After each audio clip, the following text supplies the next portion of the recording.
एक बार की बात है। एक बहुत पुराना गांव था जिसका नाम था सुल्तानपुर। वो एक भूतिया गांव था। वहां के लोग एक चुड़ैल के साए से बहुत परेशान थे। फिर एक रात सब गांव वाले सो रहे थे, तभी किसी की पायल की आवाज आती है। अजीब, आपने ये आवाज सुनी? लगता है वो चुड़ैल आज रात फिर गांव में आई है। चलो हमें कहीं छुपना होगा, अगर उसने हमें देख लिया तो शामत आ जाएगी। फिर वो दोनों सोफे के पीछे छुप जाते हैं। वो चुड़ैल सबके घरों की खिड़की से झांक झांक कर किसी को तलाश कर रही होती है।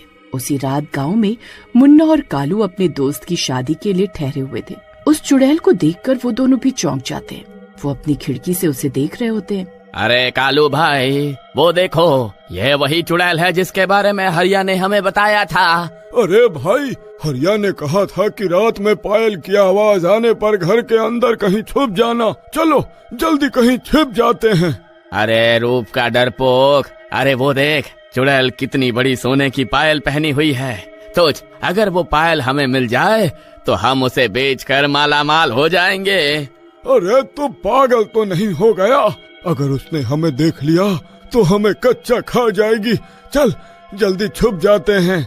मेरे पास एक प्लान है, तू डर मत, जल्दी जा और वो कंबल उठा कर ला। अरे भाई, तू क्या करने की सोच रहा है?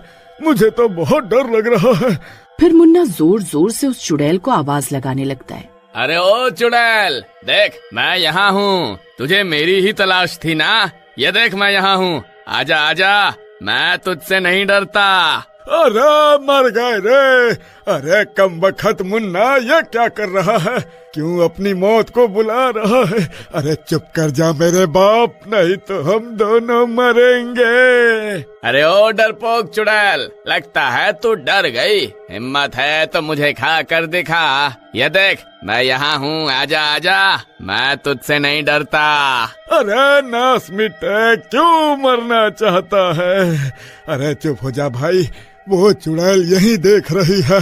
चुप हो जा, चल अभी भी वक्त है, पीछे के दरवाजे से भाग चलते हैं। अरे कालू तू डर मत, बस वो काला कंबल तैयार रख। अरे तू करने क्या वाला है भाई, ये तो बता। मैं उस चुड़ैल को यहाँ बुलाऊंगा, तू दरवाजे के पीछे छुप जा। फिर जैसे ही वो चुड़ैल अंदर आए तो उसके ऊपर कंबल फेंक दियो, मैं जल्दी से उसकी पायल उतार लूंगा। आज तो हम दोनों पक्का मरेंगे। फिर मुन्ना जोर जोर से आवाज लगाकर चुड़ैल को अपने घर की ओर बुलाता है। चुड़ैल भी मुन्ना को देख लेती है और दौड़ती हुई उसकी तरफ आती है। मुन्ना दरवाजे के सामने खड़ा हो जाता है। फिर चुड़ैल दरवाजा पीटने लगती है। खोल, दरवाजा खोल, देख तेरी मौत तेरे सामने खड़ी है। आज तेरा खून पीकर अपनी प्यास बुझाऊंगी। अरे मुन्ना भाई, अभी भी मौका है, चल पीछे के रास्ते से भाग चलते हैं। अब हम पीछे नहीं हट सकते, तू जल्दी से दरवाजा खोल दे, अभी खोल दरवाजा। फिर कालू दरवाजा खोल देता है। दरवाजा खुलते ही चुड़ैल मुन्ना के सामने आकर खड़ी हो जाती है। कालू जल्दी से कंबल फेंक। कालू चुड़ैल को देखकर सुन्न हो जाता है। डर के मारे उसकी हालत खराब हो जाती है, उससे हिला भी नहीं जाता। अरे कमबख्त क्या कर रहा है? अरे अपने साथ साथ मुझे भी मरवाना चाहता है क्या? अरे जल्दी से चुड़ैल के ऊपर कंबल फेंक। फिर कालू हिम्मत जुटाकर चुड़ैल के ऊपर कंबल डाल देता है। कंबल डलते ही चुड़ैल को कुछ दिखाई नहीं देता। वो छटपटाती रहती है, लेकिन कालू उसे पकड़ लेता है। तभी कालू मुन्ना नीचे झुकता है और चुड़ैल की दोनों पायल उतार लेता है। चलो कालू भाई, हमारा काम तो हो गया, इस दरवाजे को बाहर से धक्का दे दो। और दरवाजा बंद कर देते हैं और पीछे के रास्ते से भाग जाते हैं। अरे भागो, अपनी जान बचाकर भागो। अरे मर गए रे। अरे मुन्ना, तेरा नाश मिटे, आज तो तेरे लालच ने हम दोनों को मरवा ही दिया था। फिर वो दोनों भागते भागते जंगल के अंदर घुस जाते हैं और झाड़ियों के पीछे छुप जाते हैं। मेरी पायल, कमबख्तों, मैं तुम्हें जिंदा नहीं छोड़ूंगी। तुमने मेरी पायल चुराकर अपनी मौत को बुलाया है। फिर वो चुड़ैल उन दोनों की तलाश में पूरे गांव में हाहाकार मचा देती है। कहाँ छुपे हो कमबख्तों, बाहर आओ, वो पायल मेरे लिए बहुत जरूरी है। कहाँ छुपे हो तुम? चुड़ैल पूरी रात भर उन दोनों की तलाश में इधर उधर भटकती रहती है और सुबह होते ही वो गायब हो जाती है। उधर दूसरी तरफ सुबह होते ही मुन्ना और कालू नींद से जागते हैं। मुन्ना खुश होकर पायल निकालता है और कहता है, भाई अब हमारी किस्मत बदलने वाली है। इस पायल को बेचकर हम माला माल हो जाएंगे। लेकिन जैसे ही दोनों गांव लौटते हैं, पूरे गांव में सन्नाटा पसरा होता है और ना तो कोई औरत, ना बच्चे, ना बूढ़े, कोई दिखाई नहीं देता। अरे भाई, ये क्या हो गया? सब कहाँ चले गए? अरे शायद डर के मारे सब गांव छोड़कर भाग गए होंगे। पर तभी हवा के झोंके के साथ दोनों को पायल की छनक सुनाई देती है। मुन्ना नीचे देखता है। पायल अपने आप खनक रही थी और पायल से खून की बूंदें टपक रही थी। अरे मुन्ना, अरे ये सोने की नहीं, अरे ये खून की पायल है। ये तो चुड़ैल की आत्मा का हिस्सा है, इसीलिए पूरा गांव गायब हो गया। तभी गांव के बीचों बीच एक चीख गूंजती है, मेरी पायल लौटाओ। ये देखकर कालू बहुत डर जाता है। अरे मुन्ना भाई, यह तो बहुत बड़ी गड़बड़ हो गई। इस चुड़ैल ने तो पूरे गांव वालों को ही गायब कर दिया। अब क्या करें? रात होते ही वो चुड़ैल फिर से यहाँ आएगी और इस बार हम नहीं बच पाएंगे। अरे हमें रात होने से पहले इस गांव को छोड़कर जाना होगा। चलो मेरे साथ।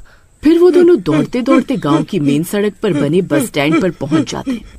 कुछ देर इंतजार करने के बाद उन्हें वहाँ एक बस आती हुई दिखाई देती है।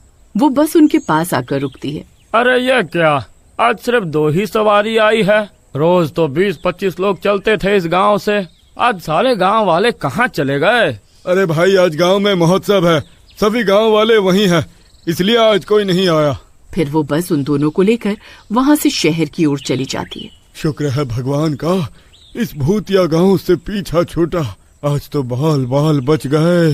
बस थोड़ी देर और, कुछ ही देर में शहर आ जाएगा। फिर वहाँ पहुँचते ही सबसे पहले ज्वेलरी शॉप ढूंढकर इस पायल को बेच देंगे और फिर हम माला माल हो जाएंगे। हाँ, और फिर हमें कभी नौकरी करने की जरूरत भी नहीं पड़ेगी, पैसा ही पैसा होगा। फिर थोड़ी देर में उनका शहर आ जाता है। फिर शहर पहुंचते ही वो दोनों एक ज्वेलरी शॉप पर उस पायल को बेचने के लिए जाते हैं।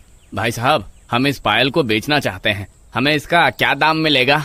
अरे वाह, इतनी सुंदर पायल, ठीक है, मैं इसे खरीद लूंगा। मैं इसे एक बार परख लेता हूँ, आखिर सोने की है भी या नहीं। तभी ज्वेलरी शॉप में पायल अचानक खून से भीग जाती है। चारों तरफ अंधेरा छा जाता है। अरे ये कैसी पायल है, इसे यहाँ से ले जाओ वरना मेरी दुकान बर्बाद हो जाएगी। मुन्ना और कालू दोनों डर जाते हैं। तभी अचानक हवा का तेज झोंका आता है और चुड़ैल की आवाज गूंजती है, मेरी पायल लौटा दो वरना खून की नदियाँ बहेंगी। भाई, अब हमें समझ आ गया, ये पायल किसी और की अमानत है। लालच ने हमें मौत के मुंह तक पहुंचा दिया। चलो इसे वापस गांव लेकर चलते हैं। हाँ कालू, तो सही कह रहा है। अमीरी के लालच में मैं सब कुछ भूल गया था। अगर हमने इसे वापस नहीं किया तो पूरा गांव हमेशा के लिए खत्म हो जाएगा। फिर मुन्ना और कालू पायल लेकर गांव लौटते हैं। गांव अब भी सुनसान है। अरे भाई देख, सब परछाइयाँ हमें घूर रही हैं। अरे ऐसा लग रहा है हमें कच्चा खा जाएंगी। कालू भाई, उन परछाइयों की आंखों में मत देखो, बस चुपचाप खड़े रहो, बाकी मैं संभाल लूंगा। ओ चुड़ैल सुन, ये ले तेरी पायल। हमने गलती की लेकिन अब इसे लौटा रहे हैं। चुड़ैल जी, हमें माफ कर दो, हमने आपकी पायल चुराने की हिम्मत की, हमसे गलती हो गई। तभी वो चुड़ैल उनके सामने आकर खड़ी हो जाती है। मुन्ना कांपते हुए पायल जमीन पर रखता है और पायल खनकते हुए चुड़ैल के पैरों में चली जाती है। चुड़ैल जी, हमें माफ कर दो, हमने आपके ऊपर कंबल